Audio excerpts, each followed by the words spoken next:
Okay, I'm moving over a little bit, so you may have to reframe on the eyepieces. I realized my telescope over here was going to be out of frame completely. Ready? Yep. All right.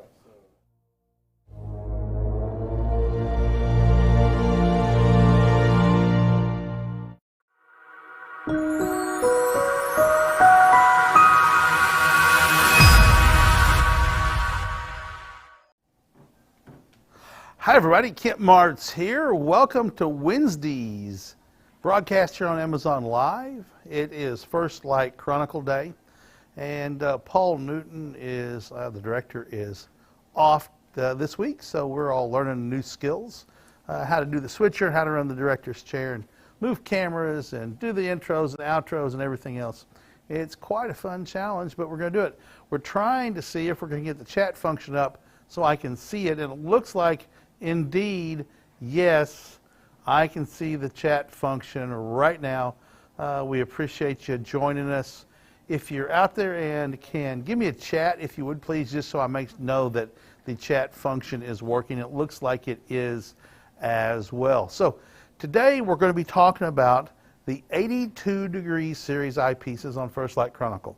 Explore Scientific makes a variety of eyepieces in different fields of view. And as the number goes up, the field of view goes up. So the number, when you've seen the show before, is the 52-degree series of eyepieces. That means we have an apparent field of view of 52 degrees, right? So that means if you hold this eyepiece up to your face, and it looks like, there we go, the stream is still running. If you hold this up and look through it, it's going to have an apparent field of view of 52 degrees. So we have 52-degree eyepieces, 62-degree, 68-degree, 82-degree, 92-degree, 100-degree, and 120-degree eyepieces. These are fantastic eyepieces right here. This is the 82-degree apparent field of view. That's the field of view when you look through the eyepiece holding it up like this. When you look through the eyepiece in a telescope, there's a way to figure out what the actual field of view is. I'm not going to get into that math today because it's a little too deep and we don't need to talk about it. So we're looking today at the 24 millimeter, the 14 millimeter, the 11 millimeter, and the 6.5 millimeter eyepieces.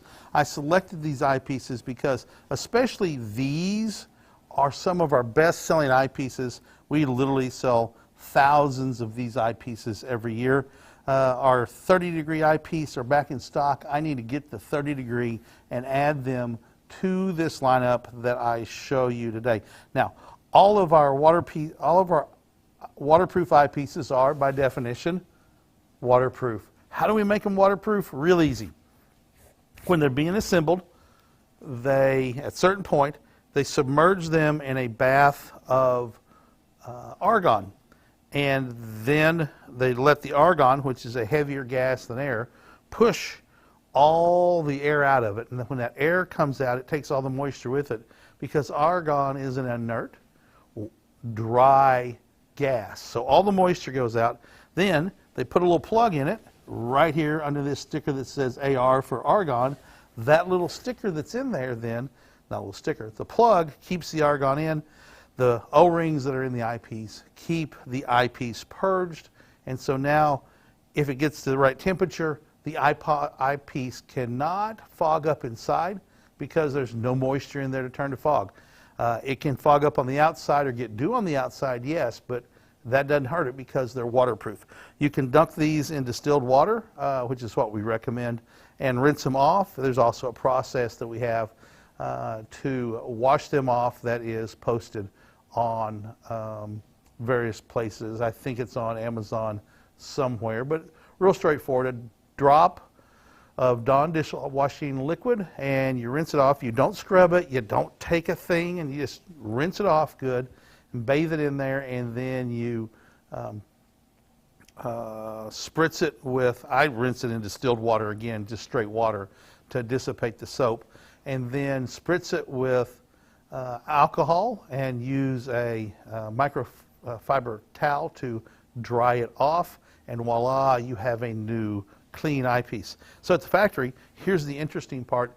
They take the eyepieces after they're assembled and submerge them in a meter of water, so effectively a yard for your Americans who measure things in yards, and let it set in there for 30 minutes and then check it to make sure there's no water apparent inside. Every eyepiece is tested for that.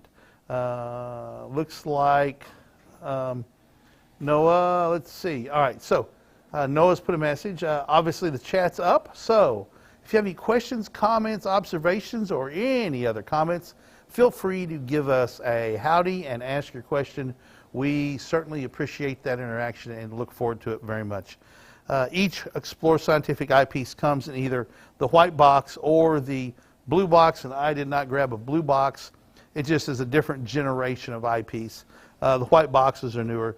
These are designed by renowned Dutch astrocartographer Will Tyrion. Each one comes with a appropriately sized felt case to keep them in. And these are just a beautiful addition right here. Some people actually display them in their home or in their cave so that they can enjoy the look of the box as well. One thing we recommend you purchase is the Explore Scientific Eyepiece case. This is a great value. I highly recommend if you're buying eyepieces or have eyepieces and you don't have an eyepiece case, get an eyepiece case to put them in, because it's got a ripstop nylon. It's a great way to protect your investment, because eyepieces, by golly, are an investment. So these pouches have really robust hook and loop right here, and these I have, luckily, 3 of them were already sized, and I can push these down in here just like that. Put that one in there, and all right, let's see. I'm going to see if we can do the Dixie Blizzard Challenge. One's going to fall out, okay? But these are nice and tight. I could tighten them up if I wanted to. Also, you see there's room here and here so that I would be able to get at least a couple more eyepieces in here, and maybe 6 of these 82-degree eyepieces. And then of the 100-degree, generally 3 fit in here. So, okay, just reading the chat, Noah's made a comment as well. Noah's the Amazon guy, keeps the Amazon hub running, keeps the product listings current, works on better content, things like that. So if you're watching and have purchased an Explore Scientific item, whether it's an educational line or essential series or a first light line or some eyepieces, we would love for you to go on and give us a review of that product. I'm not going to tell you what to say, but we would love to see the review, because items with reviews sell better than items that don't. And while, yes, this is a sales channel, we also try to do a whole lot of education here. So would love for you to give us a shout out as well. And if you're just joining the broadcast, we would, if we earn your trust, find that follow button and click that follow button so you get notified Monday through Friday when we go live and can see the great products we have on the shows each day. Again, this is the 82-degree series of eyepieces. I've got 4 here. All of them are great selling eyepieces, among the most popular eyepieces we sell, and we literally sell thousands of these eyepieces every year. They're waterproof, argon purged, proven by testing, a meter deep in water for 30 minutes to make sure that they are in fact waterproof, and a great investment. I keep talking about the investment today, not sure why. Put them in an eyepiece case right here, and you've got a really nice compact way to protect your eyepieces and carry them along. Now, I generally don't carry my eyepieces just in the case. I've got a couple of big toolboxes that I pack stuff into to help protect them inside of something else. Learned my lessons over the years that, you know, more protection is by far better than less protection. So let's talk about, let's talk about magnification. I'm going to pull these back out, and I'm going to pull out the 24-degree eyepiece, all right? And I'm going to pull out the, we'll just go with that. The way you figure magnification is, it's the focal length of the eyepiece divided by the focal length, the focal length of the telescope divided by the focal length of the eyepiece. So if your telescope is 1,000 millimeters in focal length, this is going to go into 1,000, it's going to go into 24, is going to go into 100, 4 times, plus just a wee bit. To make the math easy, we're just going to say 4 times. So you carry the decimal over to 100, and this would end up being a 40 power eyepiece in a telescope with 1,000 millimeters of focal length. In the 8640, that's 640 millimeters. So we can do the math here pretty easy, using 25 instead of 24, because a little bit doesn't matter in magnification. And if you want to be absolutely know exactly what it is, you can calculate it yourself. So 24 will go into 100 4 times, right? So we're going off 25. So that's 4, 8, 16, 4, 8, 12, 16, 32, no, 16, 20. Math tough. Tyler's not here. He'd be laughing at me right now. He's probably laughing because he's watching. So, and then 6, so it'll go in. 6 times 5 is 30, and then 25, it's a 640 millimeter focal length, so it's going to be 31 and something magnification. That's how it works. Pretty straightforward. Simple math. Some of those numbers I can do in my head, but dividing 640 divided by 24, I'm not doing that math in my head. Noah says he can do it in his head, but he's also got his phone over there. No, I can do it with my phone. Oh, he's doing it with his phone. So, sure, 860 millimeters divided by 24 millimeters is going to be about 33.9 or something like that. 35.8. 35.8. I was darn close. 35.8. I can do it in my head fairly well, just the estimation. So that's a simple way to do the math. So Noah, do 640 millimeters divided by 6.5, right? So the same telescope, 640 divided by 6.5, 98.4. So 98 power this would yield. But if you put this on a different telescope, the eyepiece is going to yield a different power. The eyepiece doesn't change. What changes is the focal length of the telescope, and those two things work in combination to create the magnification number of your telescope. Focal length divided by the number on the eyepiece. Now, here's something else we just talked about. A lot of people misunderstand, and they think the small number is going to be small magnification. And that would be the correct answer if it was multiplication. But it's not multiplication, it's division. Thus, the bigger eyepiece, the bigger the number on the eyepiece, the less magnification. So, Noah, do, what was 640 divided by 24? 43? 26.6. You gave me the incorrect focal length first time. Okay, 640 divided by 24. 26.6 power. So if you substitute it in a 12 millimeter eyepiece, it's just going to double the magnification to times 2 to what? 53.3. So every time you cut the number on the eyepiece in half, you double the magnification. So if we went down to a 6.5, we're going to effectively double the magnification again. I really advocate buying eyepieces in steps like that. So like going from 30 to 15 to 7.5 or whatever's closer, 40 to 20 to 10 to 5, things like that. Yields really nice steps of power.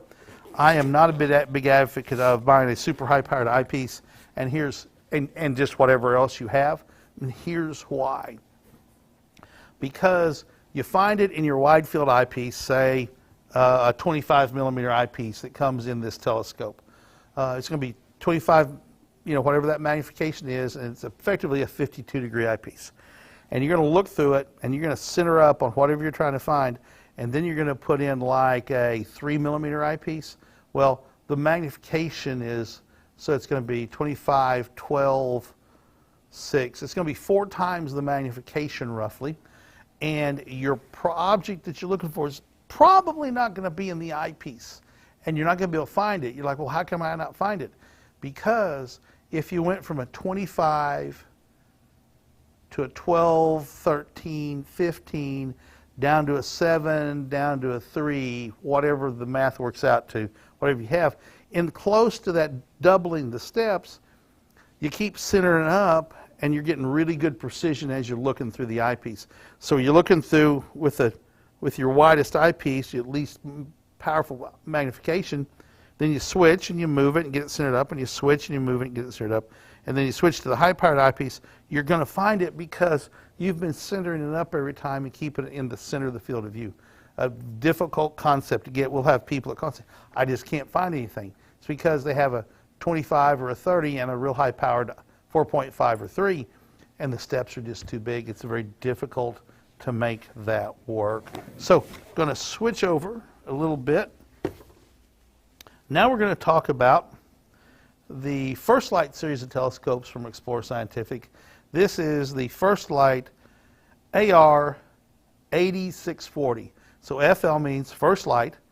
80 gives you the diameter of the telescope, 80 millimeters, and the 640 gives you the focal length. All of our telescopes have the same sort of measurement.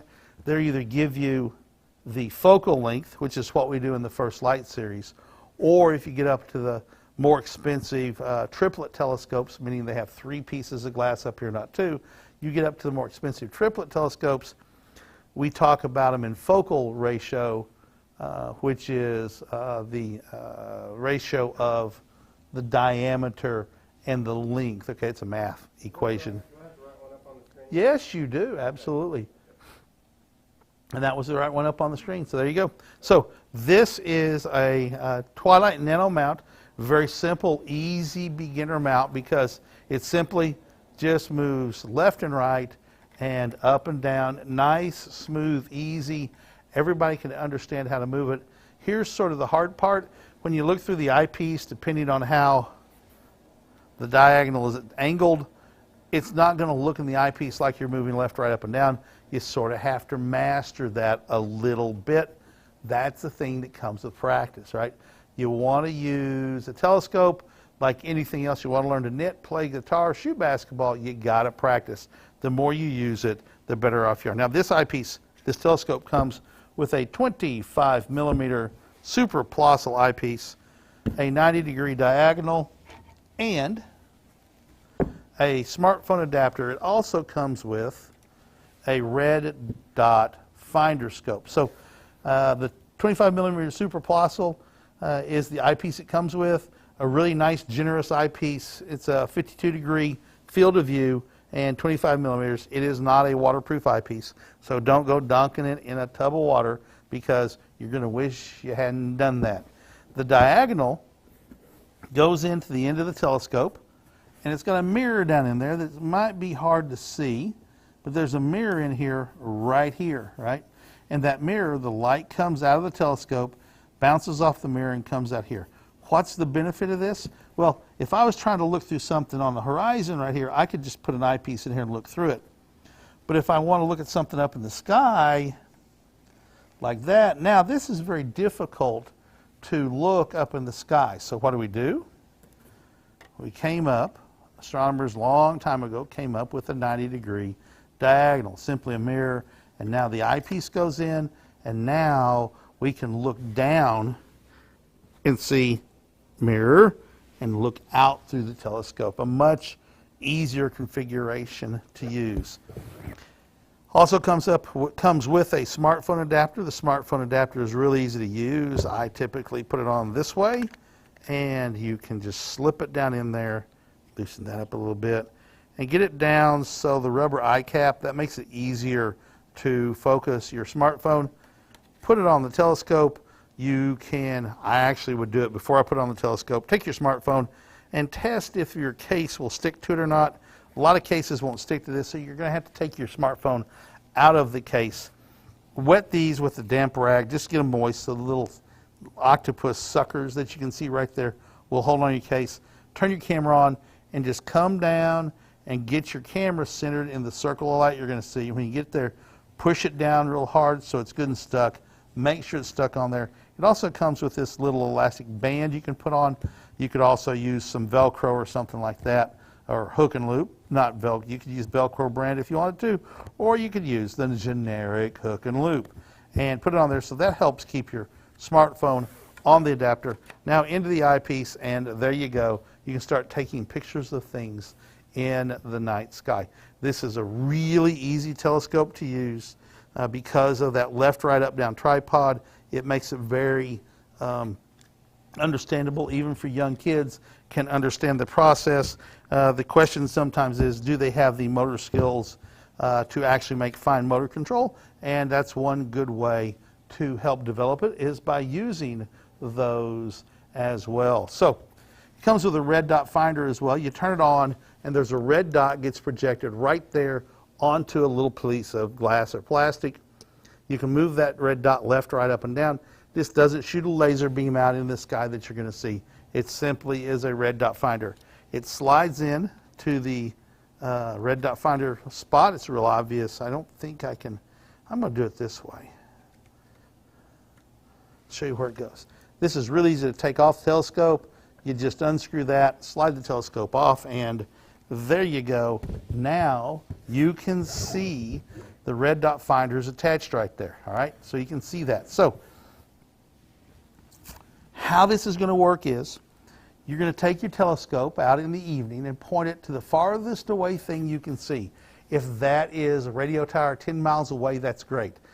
If it's the top of a tree that's 300 feet away, that's not so great, but it's better than nothing. But you need to find the thing that's the farthest away thing you can see. Miles is better than yards, okay? And you're going to center up the thing you're looking at. We'll say the top of a radio tower on a mountain. And you're going to center it up in your eyepiece by moving the telescope mount left, right, up, down. And you're going to center it in the eyepiece. And now you're going to turn the red dot finder on, and you're going to move the left and right and the up and down buttons, knobs, until the red dot moves and covers up the very top of that radio tower.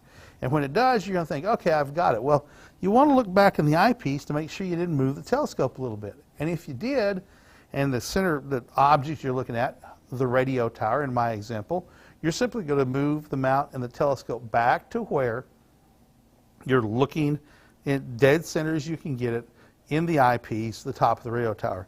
Make your final adjustments when they're both in the same spot. Now you're ready to swing to the moon or another nighttime object that you can see in the sky and put the red dot finder on that object and then look in the eyepiece. Now, because it's so much farther away, you may have to fine tune a little bit, but at least you're going to get it in the field of view. And always good to work on, like the moon or something like that. A really bright star is always a good thing to use as well.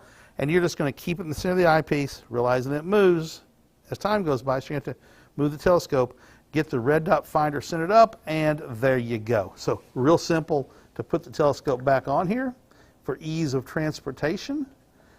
There we go. Just screw that down.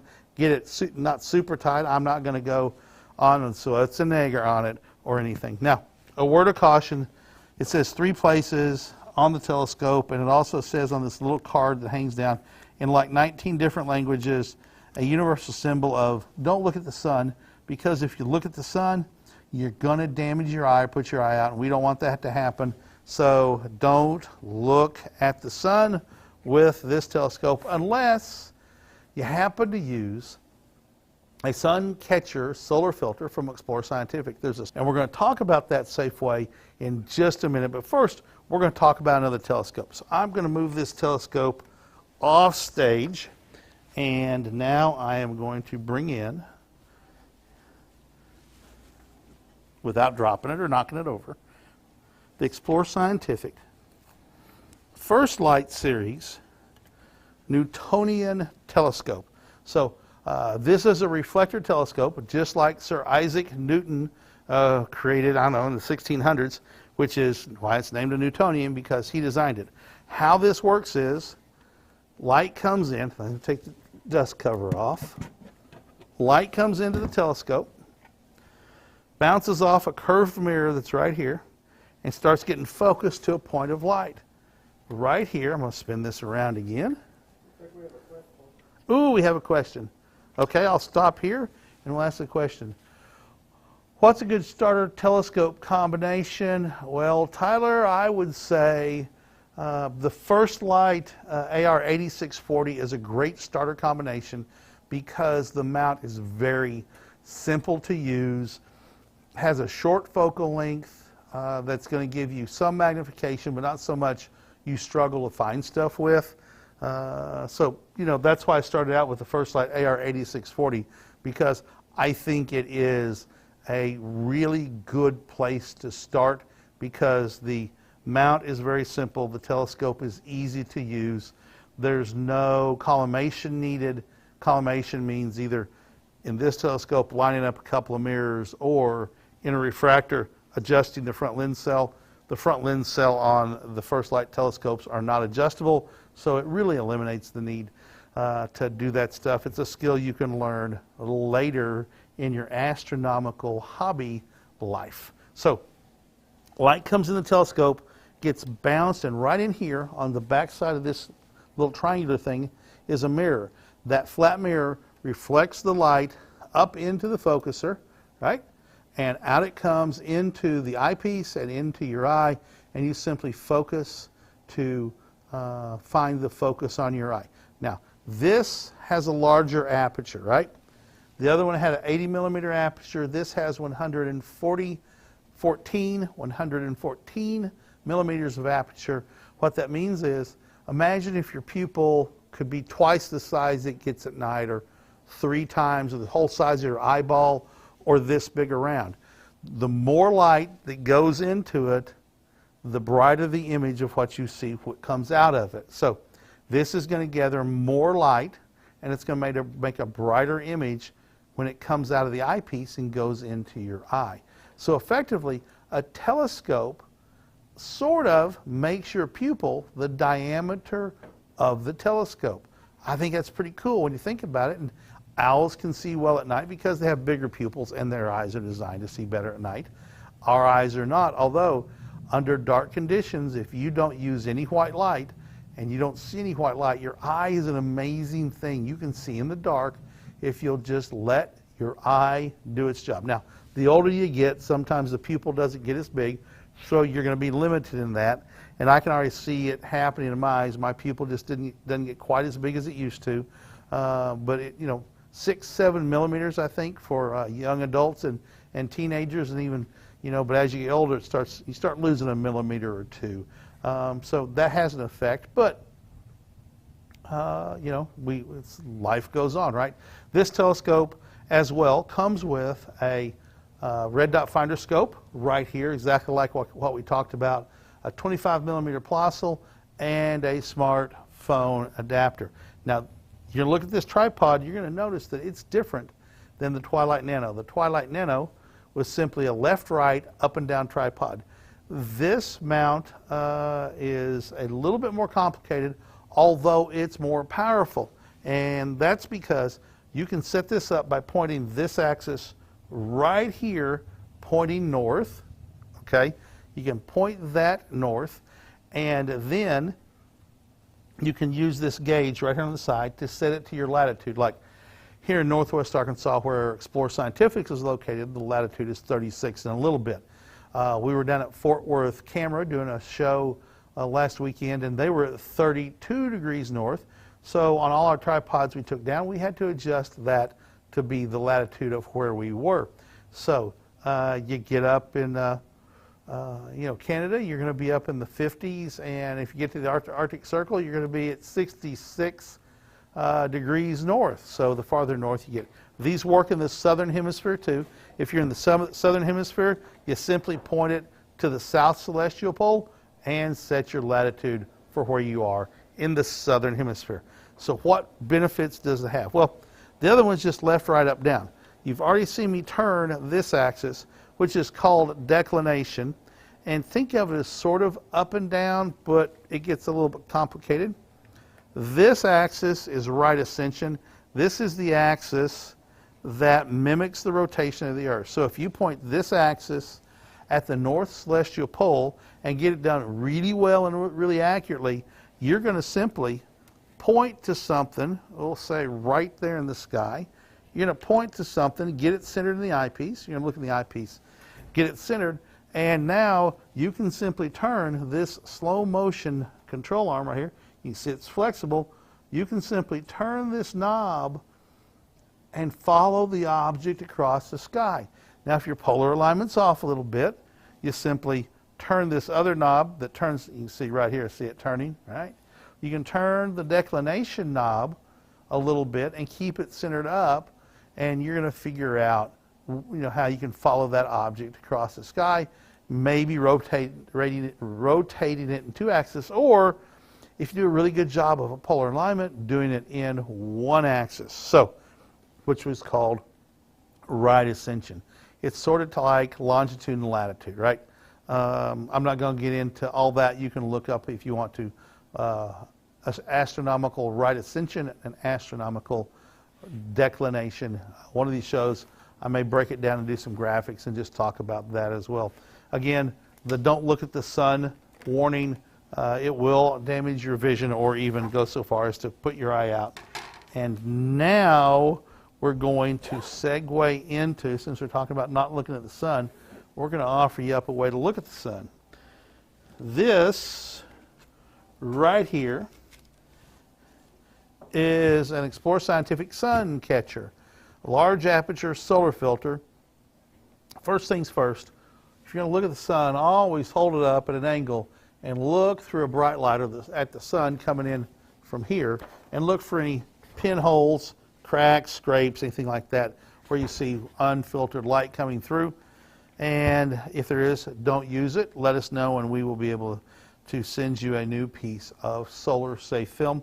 At the Fort Worth Camera Show Saturday, we had a pair of our big binoculars out with a solar screen, and a number of people were afraid to look at the sun, even though there was a person sitting there looking at the sun, because they don't want to put their vision out. I understand that, and a couple of people just wouldn't do it, even though they saw people doing it safely. The way this works is it just reflects light. This is a big mylar mirror with special coatings inside to give it the color that it has. This is going to give you a look of sort of a yellowish look to it, yellow-orange. It's very pleasing. We could just make it white light, but the white light just doesn't have a sort of pleasing pleasing hue to the human eye like a nice yellow does. And people were amazed to be able to see sunspots through telescopes. In this case, a pair of really big binoculars. Those binoculars are 120 millimeters across, so imagine 2 of these side by side that you can look at the same time, one in your right eye, one in your left eye. Actually gives you a 3-dimensional view of whatever it is you're looking at. And for the sun, you could see the curvature, and a couple people said, wow, it looks like it's in 3D. Well, it is, because you're looking through 2 eyes. So the way this works is it comes with this self-stick tape that you're going to peel off a piece and stick it on here, and then you get 4 of these hard foam pieces. And you can see that this one has been cut off to fit a telescope. Well, this one has been used so much the sticky's not sticky anymore, so it's become a demonstration one. So you simply, I literally put it down like this and then set the telescope down and use a knife to cut a little mark, right? And I always cut it shorter than I think I'm going to, because you want these to fit tightly on the end of the telescope. And by end of the telescope, I mean right here is where they go. Solar filters go nowhere else other than right here. If you have a general astronomy telescope, there's no place else it goes than right here.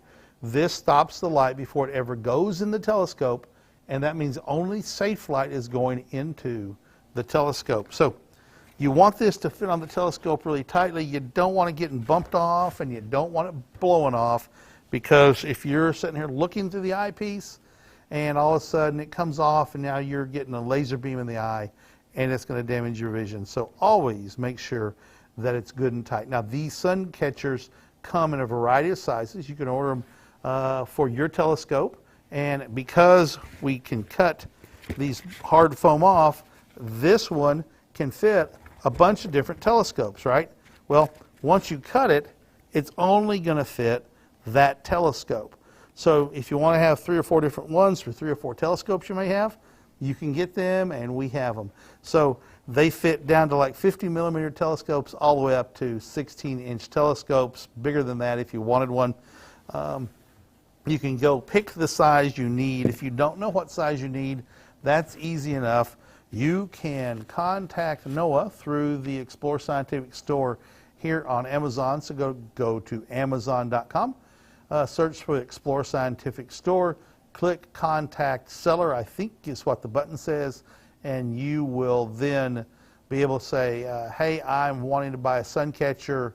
Here's the telescope I have, and we may ask a few questions or have you measure it to make sure the diameter, and then we'll recommend the sun catcher you need, and you can buy it right there on Amazon, right then and there, and get it for your telescope. We build them and ship them directly to you, and you get one that you can then go out and start observing the sun. Right now, the sun has bunches of visible sunspots. It's going to have lots more sunspots because the sun goes through an 11-year cycle of solar maximum, where there's a lot of sunspots, and solar minimum, where there's not that many sunspots or no sunspots. And we went effectively a couple of years in a deep solar minimum with no sunspots. We're coming out now and moving uphill on the 11-year cycle to really tight, high, looks like it's going to be a good solar maximum with lots and lots of sunspots. Very cool to see sunspots. You can see them grow and change. When we were in Fort Worth on Friday afternoon setting up, we looked at the sun and we saw an area that we said, hey, that's going to have a sunspot. And by the next morning, when we went out and viewed, there was a sunspot exactly where Tyler and I said one was going to be. We were able to see the surface of the sun well enough to say, ooh, there's a disturbance going on right here with the magnetism, and it's going to get tangled up. The magnetism gets tangled up, slows down the production of sunlight, which is heat, and so it cools off a little bit. So by cooler, we're talking about sunspots are 6,000 degrees versus 9,500 degrees. You still wouldn't want to stand next to one because it'd be a little warmer and it would vaporize you pretty darn quickly. And we were able to see, by simply using the sun catcher, we could hold it up to the sun, look through it with our eyes, and there was a couple of sunspots that you could see with your naked eye. Those are like 90,000 miles across to be seen with your naked eye through a sun filter. People were amazed to see the sun safely, were fascinated by it, and were all interested in ordering some sun catchers for even their telescopes. So this is the Explore Scientific Moon Map. It was created in 2018 for this company's 10th anniversary. These are a really good seller on Amazon because people like them as gifts, is my guess. There we go. Getting it tipped right so there's no glare. As you can see, it has 24 locations on the moon surface that show you all sorts of different features. You can see them either with naked eye or with little binoculars. Telescopes, obviously, you're going to do well. Some very prominent features on there. On the back shows you where the 6 Apollo landing sites were, as well as some sites where the Japanese lunar landers, unmanned landers, landed, and one Chinese lander as well on the side of the moon that we can see. So this is the Explore Scientific Moon Map, a fantastic seller. If you've got a kid or a friend, partner, whatever, that is interested in the moon, the Explore Scientific Moon Map is a fantastic, really inexpensive birthday, anniversary, hey, I really like you a lot, gift as well. Or if you just do astronomy yourself, feel free to show up and buy yourself one of these moon maps today over in the carousel here or on Amazon Live. Would love to hear a shout out from anybody out there who's got a question. We'll take questions, comments, whatever from the gallery watching. Not sure if we have this over in the carousel, but it's laying here on the desk, so I'm going to talk about it anyway. This is a red light flashlight. Yep, checking to make sure the battery's not dead. This is a red light flashlight. Really good device if you've got dark adapted eyes, you've been out where there's no light. You could use your iPhone light, light it up, and it's going to ruin your night vision. Or you can take advantage of the principle that red light, unless it's really bright like looking into it, doesn't cause your pupils to contract. Therefore, you preserve your night vision. So you can look at notes or lists or even use it to look at a road map to the sky. This is the Wiltirian double-sided multi-latitude planisphere. So it's a map of the sky. So if you want to see where something is, you can look on here, and it shows the constellations and some M objects. And you go, okay, that's what that is, and figure out what it is.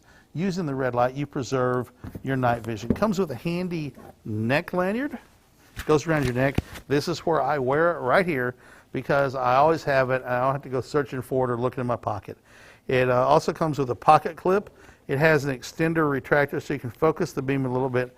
And it also has a red flashing function that you can step through and make a flashing red light. I'm not sure why, but it's a function that's on there. So there you go. And I'm not going to show it to the screen because somebody pointed out the last broadcast, hey, that could cause people to have seizures. So I appreciate that comment. I learned from our readers, so I'm going to talk about it, but I'm never going to point it at the camera again because of that. So let's talk about the Wiltirian multi-sided, multi-latitude planisphere. Now, I can show you this wee little one, but it doesn't do much good. So we made up a wee big one right here. So this is the northern hemisphere, so this is double-sided. This is good for the northern hemisphere from the equator up to 60 degrees north, which is 3 degrees shy of the Arctic Circle. Well more than 90, probably 5% of the people live where you can use this in the northern hemisphere. On one side it shows the northern sky, and on the back side it shows the southern part of the sky you can see in the northern hemisphere, so the sky looking south. What it does is it gives you a larger area so it can show more detail. All right, so this is, I'm not sure which degree they set this for when they made this, but how this works is, notice there's a ring right here. That's the date ring, and it's got dates on it. Notice there's a time here. So if we simply go to May, what is it, 25th today? Yep, May 25th. And I'm going to turn this around, and I'm going to go out, and let's say I'm going to go out at 9 p.m. I simply set 9 p.m. on the 25th, and now I know what the northern sky of the sky is going to look like at 9 p.m. And again, we're only seeing the northern view of the northern hemisphere, not the southern part. We don't have one that shows the back side of it. So this is the North Celestial Pole, and this is north, and this is east. For those of you who understand maps, east is on the wrong side, west is over here, south's down here. What's going on? That's all backwards. I don't understand. Did you people goof up when you made that? Well, no, because a land map is meant to be held on the ground. If you face north, you just put it to the north, right? So north is there, and west should be there, but east is there. But that's for the sky, or for the ground. For the sky, we turn it over, and notice now, north is where it's supposed to be, east is on the right, west is on the left, and south is right there. So this shows you what you're going to see when you look up. You're going to see this tonight when you go out to look if it's a clear sky. And with binoculars, you can see all sorts of stuff, or pull out a telescope. And let's see, let's talk about some stuff we can see. Andromeda Galaxy is well up. And going to be through the summer is going to be really nice. The double cluster is one of my favorite targets. Some objects here, let me see, find it here. So right here are two objects called, no, it's right here. On the Big Dipper, you use those two stars to measure out here. Right there are two galaxies called M81 and M82. One's a face-on galaxy, looks like a circle. One's an edge-on, looks like a line in the sky. One's Bode's galaxy, the other one's an edge-on galaxy. Pollux and Castor are over here in the west, setting at 9 o'clock. This blue strip right here is the Milky Way. So as time progresses, and which way do I need to turn it? Let me find May. Here's May. So as time progresses, we're going to see what happens with the Milky Way. It's getting later. There's 10 o'clock. And look, the southern Milky Way is starting to rise right here. So there's 11 o'clock. And at midnight, look, the Milky Way is starting to rise really well. And we're going to keep going. And at 2 a.m., the Milky Way is really well placed in the southern sky, starting to show the beautiful clouds here in the southern Milky Way. Andromeda's higher. All sorts of things are going on. You can tell a lot of stuff with a planisphere. So this is the Wilterian multi-sided, double-sided, I keep saying double-sided planisphere from the renowned Dutch astrocartographer, celestial cartographer. Wilterian has a ton of information, a great device for somebody who's wanting to learn the night sky. I like it because you don't have to have electricity to use it.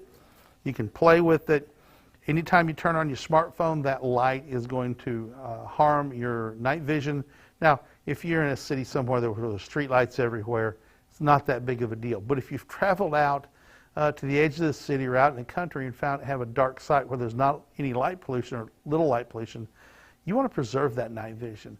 And I tell people there's all sorts of great apps on your smartphone that shows you the sky, but you want to see the sky. And to see the sky, you have to let your eyes do their jobs, adjust to the darkness, and get your pupils big. Hard for a lot of people to do who have never been outside under a dark sky before.